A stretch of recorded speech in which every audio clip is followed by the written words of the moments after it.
প্রতিমন্ত্রী ফরাদ সাহেব, তারও অনৈতিক কাজের ভিডিও সোশ্যাল মিডিয়াতে ভাইরাল, কিন্তু মিডিয়াতে সেই রকম খবর জামাত ইসলাম কথা ভাই। আর এই যে দেখেন মৌলভীবাজার 3 আসনের এমপি এম নাসির উদ্দিন, হে আবার ভিডিও কলে আরেকজনে দেখাইতেছে। কেমন দুনিয়ায় আইয়ে পড়লাম ভাই। 70 বছরের একজন মানুষের একটা কাপড় পরা ভিডিও এমন না, বরং একদম। আসসালামু আলাইকুম সম্মানিত দর্শক, শুরুতে ভিডিও টাইটেল এবং থাম্বনেল দেখে বুঝতে পেরেছেন ভিডিওটা কতটা গুরুত্বপূর্ণ হতে যাচ্ছে।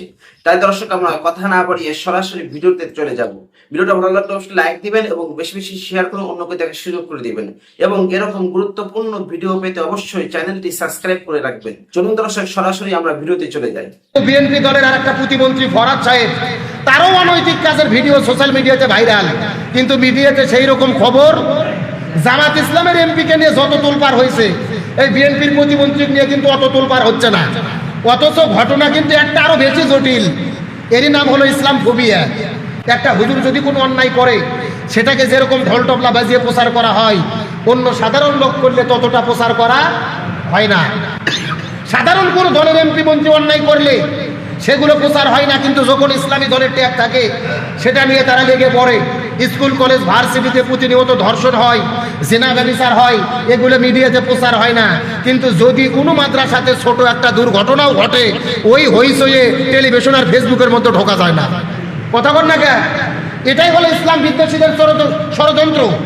অথচ অন্যায় সবার জন্য অন্যায়, হুজুর করলেও সেটা অপরাধ, সাধারণ মানুষ করলেও সেটা অপরাধ। এখন তো সরকারি দলের প্রমাণ দেওয়া উচিত। জামাত ইসলাম যেভাবে তাদের এমপিকে বহিষ্কার করেছে, মাত্র 77টা এমপির ভেতরে একটা এমপিকে বাতিল করে দিয়েছে, সরকার দলেরও উচিত তাদের মতো সৎসাহস থাকলে তাদের প্রতিমন্ত্রীকেও বাতিল করে দেওয়া। কথা বলে না কেন? অথচ ওটা নিয়ে সবাই সোচ্চার, এই ব্যাপারে কোনো খবর নাই। এই জন্য আমাদের সচেতন থাকতে হবে। গত 2 বছর আগে বাংলাদেশের জুলাই অভ্যুত্থানে যে সমস্ত ছাত্র ভাইরা জীবন দিয়েছেন, আল্লাহ তাদেরকে শহীদ হিসেবে কবুল করুন। এবং যারা আহত অবস্থায় এখন হসপিটালের বেডে কাতরাচ্ছেন, কেউ বা হাত হারিয়েছেন, পা হারিয়েছেন, চক্ষু হারিয়েছেন, আমরা সকলের জন্য দোয়া করি আল্লাহ তাআলা সবাইকে অতি দ্রুত সুস্থতা দান করুক। সকলেই পড়ি আমিন। আল্লাহ সুবহানাহু ওয়া তাআলা এই পৃথিবীতে আমাকে প্রেরণ করেছেন আমাদের সকলকে। আমাদের আদি পিতা হযরত আদম আলাইহিস সালাম এবং আম্মাজান মা হাওয়া আলাইহিস সালাম, আল্লাহ তাআলা তাদেরকে সৃষ্টি করে সর্বপ্রথম জান্নাতের মধ্যে রেখেছিলেন। আমাদের আদি বাসস্থান হলো জান্নাত। সবাই কথা বলেন তো, আদি বাসস্থান কি? জান্নাতের আমরা ওয়ারিশ। আমাদের বাবা মার বাড়ি ছিলেন জান্নাতে। হযরত আদম আলাইহিস সালাম আল্লাহ তাআলার একটা হুকুমকে অমান্য করার কারণে, গন্ধম ফল খাওয়ার কারণে জান্নাত থেকে আল্লাহ তাআলা পৃথিবীতে প্রেরণ করেছেন। কিন্তু আমাদের আদি বাসস্থান কোথায়? আরেকটু জোরে বলেন, আদি বাসস্থান কোথায়? আমরা যদি বাবা মার যোগ্য সন্তান হতে পারি, আল্লাহর হুকুম মাহকাম বিধি বিধান মেনে চলতে পারি, আমরা জান্নাতে যাব, এতে কোনো সন্দেহ। মনে করেন যে আপনার বাবা মারা গেছেন, 10 বিঘা জমি রেখে, আপনার 2 ভাই, কয় বিঘা করে জমি পাবেন? কথা বলেন, কয় বিঘা? আপনার তো বাবার ওয়ারিশ, জমি পাবেন। এখন আপনি যদি মাসাকে যাইয়া টঙে যাইয়া গল্প করেন যে আমার বাবার 10 বিঘা জমি আমি ভাগ পাই কি না পাই, পাই কি না পাই, মনের মধ্যে সন্দেহ পোষণ করেন, তাহলে কি বোঝা যাচ্ছে ভেতরে ভেজাল আছে না নাই? গ্রামের লোক আপনার কি বলবে? বলবে কে, তুই যদি বাপের বেটা হোস, তুই তোর বাপের জমি পাবি, এতে কোনো সন্দেহ। আর যদি কেউ সন্দেহ করে যে আমি পাবো না বাবার জমি, তাহলে চিন্তা করবে তাহলে ওটা মনে হয় তোর বাপ না, তোর মধ্যে ভেজাল থাকতে পারে, তুই এই সন্দেহটা কেন করিস?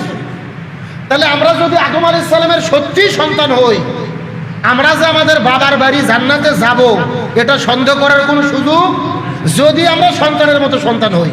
কিসের মতো? এখন আমরা এমন সন্তান, বাবা ত্যায্যপুত্র করে দিছে, তাহলে কি জমি পাবো নাকি? আমাদের তো বঞ্চিত করবে। তাহলে বোঝা যাচ্ছে সন্তানের মতো সন্তান হলে যেরকম বাবার সম্পদের অরিশ হওয়া যায়, একই রকম হযরত আদম আলাইহিস সালামের বনি আদম সন্তান হিসেবে আমরা যদি বাবার দেখানো পথে আল্লাহ রসুলের বিধান মেনে চলি, আমরা যে জান্নাতে যাব অরিশ সূত্রে, এতে কোনো সন্দেহ। আল্লাহ তাআলা আমাদের সকলকে জান্নাতের সন্তান হিসেবে কবুল করুক। সবাই বলেন আমিন। আমরা তো মানুষ, আমরা ভুল ত্রুটি করে থাকি। হযরত আদম আলাইহিস সালাম যদি ভুল না করতো, বলেন তো আমাদের জান্নাত থেকে কি আশা লাগতো? মানুষ মানেই তো ভুল। আদম আলাইহিস সালাম জান্নাত থেকে এসেছেন শুধু ভুলের জন্য। আল্লাহ জানে বান্দারা ভুল করবে, মানুষেরা ভুল করবে। আমাদের উচিত কি? একজনের ভুল হলে আরেকজন কি করা? গোপন রাখা। কিন্তু আমরা প্রকাশ করাতে ব্যস্ত। কে কার অন্যায় অপকর্ম প্রকাশ করে দিতে পারি, কে কার গোপন খবর বলে দিতে পারি, কে কার ভিডিও ভাইরাল করতে পারি, কে কার মান সম্মান ইজ্জত নষ্ট করতে পারি, এমন একটা প্রতিযোগিতা আমাদের ভেতরে আছে না নাই? আর যারা ইসলামপন্থী আলেম ওলামা হুজুর, এদের বিরুদ্ধে আরো মিডিয়ার ষড়যন্ত্র সবচাইতে বেশি। জামাত ইসলামের একজন এমপি অনৈতিক কাজ করে ফাঁস হয়ে যাওয়ার পরে তাকে জামাত ইসলাম বহিষ্কার করলেন, পুরো মিডিয়া তোলপাড় হলো। কিন্তু বিএনপি দলের আরেকটা প্রতিমন্ত্রী ফরহাদ সাহেব, তারও অনৈতিক কাজের ভিডিও সোশ্যাল মিডিয়াতে ভাইরাল, কিন্তু মিডিয়াতে সেই রকম খবর। জামাত ইসলামের এমপিকে নিয়ে যত তোলপাড় হয়েছে, এই বিএনপির প্রতিমন্ত্রী নিয়ে কিন্তু অত তোলপাড় হচ্ছে না। অথচ ঘটনা কিন্তু একটা আরো বেশি জটিল। এরই নাম হলো ইসলাম ফোবিয়া। একটা হুজুর যদি কোনো অন্যায় করে, সেটাকে যেরকম ঢোল টবলা বাজিয়ে প্রচার করা হয়, অন্য সাধারণ লোক করলে ততটা প্রচার করা হয় না। সাধারণ কোনো দলের এমপি মন্ত্রী অন্যায় করলে সেগুলো প্রচার হয় না, কিন্তু যখন ইসলামী দলের ট্যাগ থাকে সেটা নিয়ে তারা লেগে পড়ে। স্কুল কলেজ ভার্সিটিতে প্রতিনিয়ত ধর্ষণ হয়, জিনা ব্যভিচার হয়, এগুলো মিডিয়াতে প্রচার হয় না। কিন্তু যদি কোনো মাদ্রাসাতে ছোট একটা দুর্ঘটনাও ঘটে, ওই হইচয়ে টেলিভিশন আর ফেসবুকের মধ্যে ঢোকা যায় না। কথা বল না কে? এটাই হলো ইসলাম বিদ্বেষীদের ষড়যন্ত্র। অথচ অন্যায় সবার জন্য অন্যায়, হুজুর করলেও সেটা অপরাধ, সাধারণ মানুষ করলেও সেটা অপরাধ। এখন তো সরকারি দলের প্রমাণ দেওয়া উচিত। জামাত ইসলাম যেভাবে তাদের এমপিকে বহিষ্কার করেছে, মাত্র ৭৭টা এমপির ভেতরে একটা এমপিকে বাতিল করে দিয়েছে, সরকার দলেরও উচিত তাদের মতো সাহস থাকলে তাদের প্রতিমন্ত্রীকেও বাতিল করে দেওয়া। কথা বলে না কেন? অথচ ওটা নিয়ে সবাই সোচ্চার, এই ব্যাপারে কোনো খবর নাই। এই জন্য আমাদের সচেতন থাকতে হবে। একজন ৭৫ বছরের একজন মানুষের একটা কাপড় পরা ভিডিও এমন না, বরং একদম 18+ HD ভিডিও, তাও কাপড় পরা না, একেবারে রকেট লঞ্চার থেকে শুরু করে ক্ষেপণাস্ত্র কামান যা কিছু আছে সব কিছু উৎক্ষেপণের ভিডিও গোটা জাতির কাছে আছে না অনেকেরটা। আমি নাম নিতে চাই না, আমাদের সিলেটেরও এমন নেতা আছে, সংসদে গিয়া বুক ফুলে কথাও বলতে পারে, কিন্তু তাদের লিঙ্ক একদম শরীরের অঙ্গ প্রত্যঙ্গ একদম সব কিছু জাতির সামনে স্পষ্ট আছে। আপনারাও একটু এদেরকে বিসর্জন দিয়ে ইতিহাস সৃষ্টি করে দেখান না। জামাতের বিরুদ্ধে বদনাম করলেন যে নৈতিক পদস্খলন হয়েছে, কিন্তু এটা দেখলেন না তারা অন্যায়ের সঙ্গে আপোষ করে না, বরং এভাবে বিসর্জন দেয়। আপনারাও ইতিহাস সৃষ্টি করেন যাতে দেখুক আপনারা অন্যায়ের সাথে আপোষ করেন না। আর যদি দেখা যায় না অন্যের বেলায় এক নীতি, নিজের বেলায় আরেক নীতি, নিজে চাঁদাবাজ পালবেন, খুনি পালবেন, ধর্ষক পালবেন, মাদক কারবার পালবেন, আর অন্যদের হাজারটা ভালো দেখেও না দেখার ভান করে পড়ে থাকবেন, আর একটা দুইটা কিছু পেলেই এটা নিয়ে খালি লাফাবেন আর বড় বড় গলায় ডায়লগ মারবেন।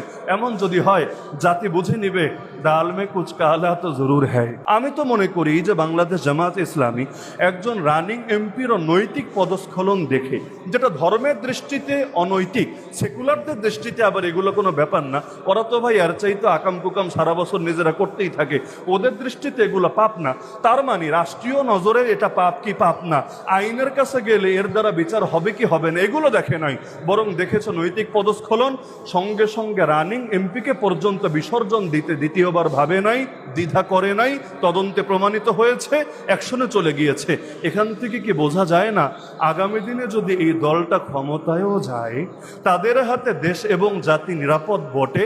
কারণ যারা রানিং এমপি, আগামী দিনে তাদের কেউ কেউ যদি মন্ত্রীও হয়ে যায়, ভুল তো মানুষের হতেই পারে, তো ভুলের সঙ্গে আপোষ করবে না, অন্যায়ের সঙ্গে কম্প্রোমাইজ করবে না, বরং যেই অন্যায় করুক, সে যত বড় নেতা হোক, যতবারের এমপি হোক, এমনকি সে মুক্তিযুদ্ধ হোক আর যাই হোক, তার বিরুদ্ধে যেই দল অ্যাকশন নেয়, আমি তো মনে করি তার আজকে পর্যন্ত ভিডিওটা লাইক দিবেন এবং বেশি বেশি শেয়ার করে অন্যকে দেখা শুরু করে দিবেন। আসসালাম।